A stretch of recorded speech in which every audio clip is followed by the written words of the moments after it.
మీరు విశ్వాసము ద్వారా కృప చేతనే రక్షింపబడి ఉన్నారు. ఇది మీ వలన కలిగినది కాదు, దేవుని వరమే. ఎఫెసీయులకు రాసిన పత్రిక 2వ అధ్యాయం 8వ వచనము. ధ్యానము.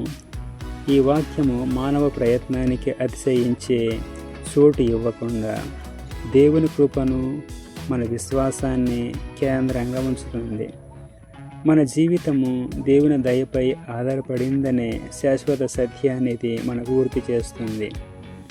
నేను చేసిన పనుల వల్ల కాదు, దేవుని అపారమైన కృప వలననే నేను రక్షింపబడి ఉన్నాను.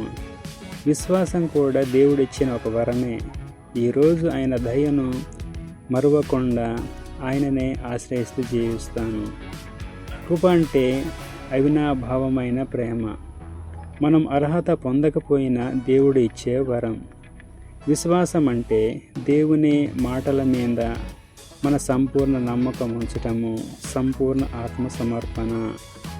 దేవుని వరం అంటే మన ప్రయత్నం కాదు, దేవుడు స్వయంగా దయతో ఇచ్చిన బహుమతి.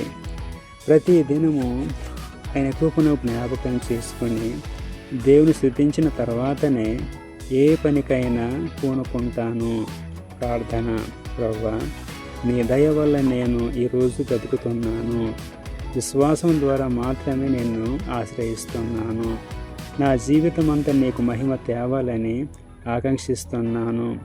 పరమదేవుని వరంగా పొందిన రక్షణ విలువను కాపాడుకునే శక్తిని ఇమ్ము. ఈరోజు నన్ను నీ సన్నిధికి నడిపించు.